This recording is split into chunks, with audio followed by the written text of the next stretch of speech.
ये video special है उन तमाम लोगों के लिए जिनकी उम्र 50 साल से ज़्यादा है। अगर आप 50, 60, 70, 80 साल की एज ब्रैकेट में हो, खुदा ना खास्ता अगर आप लोगों को ऑस्टियोपोरोसिस हो गया, आपको आर्थराइटिस है, आपको बॉडी इन्फ्लेटेड इन्फ्लेमेशन है, आपको जोड़ों में पट्ठों में किसी किस्म का खिंचाव और तनाव है, आप ओवरवेट हो या आप बेड रिडन हो, चेयर पे बैठे हुए हो, कोई वर्कआउट नहीं कर सकते, ये वीडियो सिर्फ आपके लिए है। इस वीडियो के अंदर मैंने सारी चीज़ें पेन डाउन की हुई हैं। ये 10 to 15 मिनट्स का वर्कआउट है। इसमें मैं आपको 2 मिनट्स के एक्सरसाइजेस करके बता रहा हूँ। आप अगर इसी को ही सुबह और शाम में कर लेते हो, you will feel very balanced. Strengthening, muscles की टोनिंग, अगर आप स्टेमिना की बात करते हो, वो इंप्रूवमेंट आती है प्रोग्रेसिवली, एक साथ नहीं आएगी। It takes a lot of time and courage. Welcome back in another video. आज की इस वीडियो के अंदर हम स्टार्ट करने जा रहे हैं सबसे पहले वार्म अप में 2 मिनट में मैंने 4 चीजें लिखी हुई हैं। सबसे पहले लिखा हुआ है सीटेड मार्च।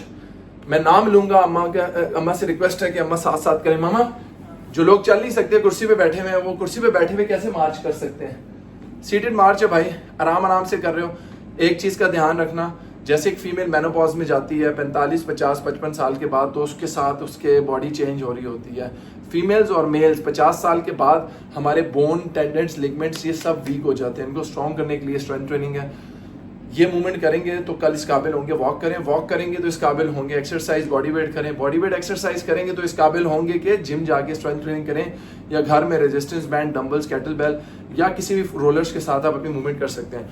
ये मार्चेस करने, आप इसको डेली काउंट करो। हर मार्च के ऊपर एक काउंट, 1 2 3 4 5 6 7 8 9 10 करते करते 10,000 तक जाओ। लेकिन एक बात आपकी मैं थोड़ी सी रोक रही हूँ। मेरी सब बहन भाई जो हम लोग इस एज में आ जाते हैं, तो अब अगर बैठ के आसानी से हो रहा है और खड़े होने में थोड़ी तकलीफ है, तो वो तकलीफ को आप थोड़ा सा बर्दाश्त करें। कोशिश करें, कुर्सी है धक्का दें, सहारा है धक्का दें और खुद चलने की कोशिश करें। जब आप अपने अंदर एक क्या बोलना चाहिए इसको कि एक जज्बा, विल पावर से अलग हो, जुनूनी हो जाए आप। जुनूनी, सही लफ्ज जुनूनी है। आप जुनूनी हो जाए, आपके ऐसे की तैसे। हाँ, मैं चल नहीं सकता, मैं चल के दिखाऊंगा। कितने बड़े बड़े हमने ऐसे लोग देखे हैं जो ओलंपिक्स में परफॉर्म करते हुए नी की, शोल्डर की, बैक की इंजरी हो गई है और उन्होंने क्या है कि डॉक्टर कह रहे हैं चल नहीं सकेंगे। शोएब अख्तर फ्लैट फुट के साथ दुनिया का तेज तरीन बॉलर बन गया। जुनूनी होना पड़ेगा भाई। जुनूनी नहीं हो गया तो जिंदगी भर ख्वार और मोहताज रहोगे। एक्सक्यूजेस उस बंदे के पास होती हैं जो बंदा लूजर होता है। मैं ये कर लेता, अगर मुझे जिम मिल जाता, अगर मेरे हस्बैंड इस तरह के होते तो मेरे बेटे ऐसे होते, अगर मेरी वाइफ ऐसे होती तो मैं आज अच्छा खाता। यूजलेस है भाई। आपको 3 महीने के अंदर मैं अपनी टीम के साथ स्मार्ट करने का प्रॉमिस कर रहा हूँ। स्टार्ट करते हैं। सेकंड है शोल्डर्स की, अपर बॉडी की। बैठे बैठे मामा से पूछते हैं, मामा जो लोग शोल्डर के फ्रोजन शोल्डर्स हैं, या अगर शोल्डर का कोई प्रॉब्लम है, शोल्डर के सर्कल्स और आर्म्स के सर्कल्स कैसे कर सकते हैं? क्या बात है, माशाल्लाह। पीछे की तरफ आप कर रही हैं और आगे की तरफ कर रही हैं। इनकी मूवमेंट देख लें। आप ऐसे मूवमेंट कर सकते हैं। अगर कर सकते हैं तो इसका मतलब ये है कि आप एक्टिव और हेल्दी शोल्डर्स हैं। सब करेंगे इंशाल्लाह। विल मेक श्योर कि आप सब करें, बिकॉज इट्स नॉट, वीडियो तो फ्री है, इट्स अ वैल्यूएबल कंटेंट। ये जो मैं आपको बता रहा हूँ, इसी का ये 1,20,000 चार्ज करते हैं भाई। 12 सेशंस के हम ही चार्ज करते हैं, लेकिन फ्री बता रहे हैं। कदर करो और शेयर करो। आर्म्स खोल के कैसे मूवमेंट कर सकते हैं? रोबोट अच्छा लगता है, समझ आ रही है, सीख रही है। गाड़ी चलाना सिखा दो अपने माँ बहन बेटियों को, फिर मोहताजी नहीं रहेगी। वो खुद ही जाके अपना सामान ले आएंगी। मोहताजी से बाहर आना है, पर्पस ये है। Arm circles back and front कर लिया। एल्बोस के सर्कल्स कैसे करते हैं? Look at this, back front, back front, आगे पीछे टच करें। कोहनियों को किस तरह टच करेंगे? क्या बात है। सो ये बहुत मजे का वार्म अप एक्सरसाइज है। नेक्स्ट एक्सरसाइज जो आपके पास आ रही है, वो आ रही है बैठे बैठे आपने अपनी एड़ियों को टच करना है। टो टच, हील टच करना है। Toe touch, heel touch, toe touch, वापस जाएं। ये टो टचेस हैं। टो पंजे को बोलते हैं, हील एड़ी को बोलते हैं। अब बैठे बैठे एड़ी उठा के एड़ी को अंदर से कैसे टच करेंगी?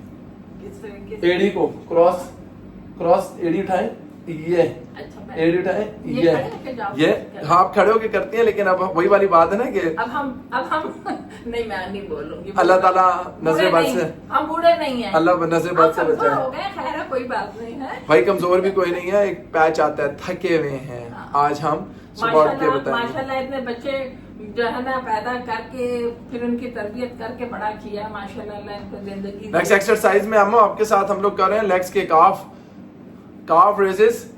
लिखा है heel and toe raises. Heel को रेस किया, टो को रेस किया, हील को टो को, हील को टो को। जितने पीपी और शुगर के पेशेंट्स, मैं बार बार अपनी वीडियो में बात बोलता हूँ कि भाई हर खाने के 15 मिनट बाद ये कर लो, फिर अपना शुगर टेस्ट करना एक हफ्ते के बाद। तो आप खुद देखोगे बैठे बैठे आप करे से बहुत ज्यादा फर्क। आप आराम से बैठे हो, लकड़ का कोई तख्ता ले लो जिसके ऊपर आप ऐसे ऐसे करो, नीचे से राउंड बना लो, ऊपर से फ्लैट एक जगह रख लो, नीचे से राउंड कर लो, उसके ऊपर फ्लैट पाँव रख के बस आप ऐसे ऐसे करो। पर्पस क्या है कि जो पीछे काफ मसल्स होते हैं, इन काफ मसल को स्ट्रेंथन करना है। जितना काफ मसल स्ट्रांग होगा, ब्लड सर्कुलेशन उतनी अच्छी होगी। And this is the calf muscles are considered to be your second brain। Exercises में ये है। नेक्स्ट एक्सरसाइज आ रही है कंट्रोल्ड काफ रेजेस। कंट्रोल्ड काफ रेजेस में कंट्रोल करके ऊपर लेके जाना है, 10 की गिनती गिननी है और फिर कंट्रोल नीचे लाना है। ये बड़े मजे की एक्सरसाइज है। आप ये खड़े होकर करें दीवार के साथ तो और मजा आएगा, क्योंकि मामा बैठ के कर रही है तो आप लोग बैठ के करें। मामा 10 सेकंड तक ऊपर रखना है आपने। 1 2 3 4 5 6 7 8 9 10। Relax, once again go 1 2। ये कंट्रोल्ड काफ रेजेस हैं। ये एक्सरसाइज नंबर 1 की है। अभी आप लोगों ने ये देखना है कि बैठे बैठे मामा आराम से अपनी एडक्शन और एबडक्शन की मूवमेंट कर रहे हैं। हम अपने सबसे बड़ा जॉइंट जो आपका है पूरी बॉडी में, वो है हिप जॉइंट। अब हम हिप जॉइंट के लिए क्या कर रहे हैं, बीच में हम लोगों ने रख दिया कोई बॉटल या कोई भी चीज ऐसे रख दी, इसके ऊपर से इधर ला रही हैं, उठा के उधर लेके जा रही हैं। सो ये खड़े होके भी हो सकती है। खड़े होके आपने राइट साइड पे किया, खड़े होके वापस लाए। कंसिडर कर लें 1.5 लीटर की बोतल पड़ी हुई है, टांग ऊपर से उठा के राइट साइड पे रखना है, राइट से उठा के वापस रखना है। कौन सी बड़ी रॉकेट साइंस है। इस तरीके से आप लोग कर सकते हो। Right left. इससे कितने करनी है आपने? 5 किए। अभी 5 दूसरी से करें। हर एक्सरसाइज जो बता रहे हैं 10 से 12 रेपिटेशंस करें, 3 से 4 सेट्स करें। सेट्स और रेप्स में फर्क क्या होता है मामा से पूछते हैं। मामा सेट्स और रेप्स में क्या फर्क है? सेट्स का मतलब क्या होता है और रेप्स का मतलब क्या होता है? मतलब आप जितनी दफा कर रही हैं एक दफा में, ये रेप्स है या सेट्स हैं? ये सेट्स हैं कि कितनी दफा आपने करना है। मैं मामा को कह रहा हूं कि काफ रेजेस करना है 20 दफा 3 टाइम। इसमें 3 जो है ये सेट्स हैं और 20 जो है वो रेप्स हैं। रेप्स निकला है रेपिटेशन, कितनी दफा रिपीट करना है। मैंने कहा 20 दफा रिपीट करना है, तो ये रेप्स हो गया। कितने पोर्शंस में करना है, ये क्या हो गया? सेट्स हो गए। सो सेट्स और रेप्स आपको पता होना चाहिए। बिगिनर जो है वो 10-12 रेपिटेशन से ज्यादा ना करे और 3 सेट से या 2 सेट से ज्यादा ना करे। 10 दफा किया तो वो 3 दफा ही करें। तो 10 दफा किया, 3 किया, तो हम कहेंगे 10 रेपिटेशन किए, 3 सेट्स किए। तो हम एक्सरसाइज ये जो कर रहे हैं जिसमें हम बाहर निकाल के कर रहे हैं, इसको मैंने बोला 10 रेप्स 3 सेट्स। इसका मतलब क्या है? 10 रेप्स एंड 3 सेट्स का मतलब क्या है? यानी कि हमने ये 10 दफा किया और 3 दफा 3 सेट्स में कर दिया। इतना ही आसान होता है अपने माँ बाप को समझाना, अगर आपको समझ हो। हम जिम जाते हैं, ट्रेनिंग करते हैं, हमारे लिए रैप्स, सेट्स और इंड्योरेंस और स्ट्रेंथ ट्रेनिंग और बैलेंसिंग और अलाइनमेंट और मोबिलिटी और फ्लेक्सिबिलिटी और हमें से बड़ा यूज टू होते हैं। हमारे लिए बड़ी बात नहीं है, इनके लिए बड़ी बात इसलिए, आपके लिए बड़ी बात इसलिए because it's new to you. एक लड़का मेरे पास जिम में आया, वो बारबल से वो लॉक हटाने की कोशिश कर रहा था और लॉक उससे हट नहीं रहा। मैं गया, मैंने क्लिप उठाया, निकाला, मैंने कहा यार इतना आसान काम है, तुम ये नहीं कर सक रहे। उसने बोला अवैस भाई आपका रोज का काम है, मैं फर्स्ट टाइम खोल रहा हूँ, मुझे पता ही नहीं था कि ये लॉक खुलता कैसे है। तो उसी के साथ ही लगा हुआ था। Then I realized, आप अपने बच्चों की ले लेना। आपका बच्चा जब बोलना शुरू करता है, हम किस तरीके से सिखाते हैं, चलना कैसे सिखाते हैं, वो सब हो जाता है ना। आर्म रेजेस में फ्रंट रेज आ जाता है, साइड रेज आ जाता है, ओवरहेड रेज आ जाता है। फ्रंट रेज इस तरह कर लिया, साइड रेज कैसे है, ये हो गया, और ओवर द हेड कैसे है, ओवर द हेड ऊपर है, माशाल्लाह, अल्लाह नज़र बद से बचाए। लेग एक्सटेंशन करनी है, लेग एक्सटेंशन सिंगल लेग भी हो सकती है, नए जूते नहीं है माशाल्लाह, अल्लाह नजर बद से बचाए, दुश्मन ज़ेर। दूसरा इससे भी हो सकता है, दोनों टांगों से भी हो सकता है। इसमें यह भी हो सकता है कि नीचे अपनी कुर्सी के साथ आप अपने बैंड, जो मैं नया रेजिस्टेंस बैंड लाया वो फंसा लें और बैंड के साथ स्ट्रेच करें। लेग एक्सटेंशन इसको बोलते हैं। कर्ल्स में हम उल्टा लेट जाते हैं। उसके बाद हमारे पास सीटेड स्पाइनल ट्विस्ट आ रहा है। सीटेड स्पाइनल ट्विस्ट में हम राइट और लेफ्ट ट्विस्ट करते हैं। लेकिन इस चीज का ध्यान रखना कि आपकी सर्वाइकल, आपकी लंबर, आपकी बैकबोन वीक है, तो आराम से करना है। पेट को खींच के ब्रेस योरसेल्फ एंड आराम से राइट, आराम से लेफ्ट, बॉडी को कोशिश करें स्टेबल रखें। और लास्ट एक्सरसाइज में आपके रिस्ट एंड एंकल के सर्कल्स हैं जो आप लोगों ने बनाने हैं। रिस्ट के ऐसे हो जाएंगे, एंकल के नीचे हो जाएंगे। जब अपनी टो को रखेंगी ऐसे पूरे सर्कल्स बनाएंगी। मामा ये हो गए, टो को रखिए, टो को रखिए, अपने पंजे को ऐसे छोड़े, रिलैक्स छोड़े, ऐसे उठा लें, इसको रख के इसको रखिए नीचे, ये इधर इंटैक्ट रहेगा और इधर से गोल गोल घुमाएं। ये चीज इस तरह भी हो सकता है, ऐसे हक करके ऐसे घुमा सकती है। मामा अपना एक नी को हक करें, आप घुमाएं अंकल, ये ज्यादा कंफर्टेबल है, ये ज्यादा कंफर्टेबल है। सो ये एक ट्रेनर वो है जो एक रिलेट कर रहा है अपने क्लाइंट के साथ। ये एक्सपीरियंस होता है, ये नॉलेज होता है जो टाइम के साथ आप सीख सकते हो कि आपका क्लाइंट किस टाइम में रिलैक्स है, किस तरह कंफर्टेबल है।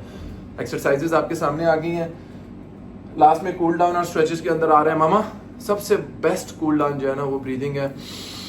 नाक से लंबा सांस लें। ब्रीथिंग भी है मेरे लिए तो। मामा ये कूल डाउन स्ट्रेच है। टोस को पकड़े, पकड़े अपने टो पंजों को, ये पंजों को पकड़ लिया, पूरी बॉडी स्ट्रेच कर दिया है। स्टैटिक स्ट्रेच इसको बोलते हैं। कूल डाउन ये सबसे बेहतरीन होती है। मैं तो बहुत मामा जी।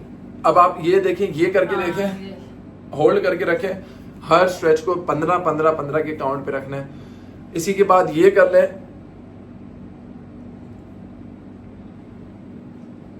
होल्ड, हाथ सीधा मेरे मुंह के सामने है, थोड़ा अंदर लाएं और अंदर, और इस वाले हाथ को सीधा करें। इस तरह करके रखा, इस तरह करके रखा। और आखिर में 3 ब्रीदिंग टेक्निक्स। एक थी ब्रीदिंग टेक्निक्स जब आपने अल्टरनेटिव नॉस्ट्रल ब्रीदिंग करना है। राइट नॉस्ट्रल से सांस लिया, लेफ्ट से निकाला, मुंह बंद रखना है। फिर लेफ्ट से लिया, राइट से निकालना है। 5 second inhale, 5 second hold, 5 second exhale, just like it. और तीसरी सबसे इंपॉर्टेंट, तीसरी ब्रीदिंग कौन सी है? Inhale exhale, inhale exhale, candle breathing, candle blow breathing बोलते हैं। तमाम एक्सरसाइज वीडियोस को सेव करें, शेयर करें और Fit Flex Club by Awais Khan Afridi YouTube पे लाइक करना, सब्सक्राइब करना ना भूलिएगा। Love you, thank you, God bless you guys.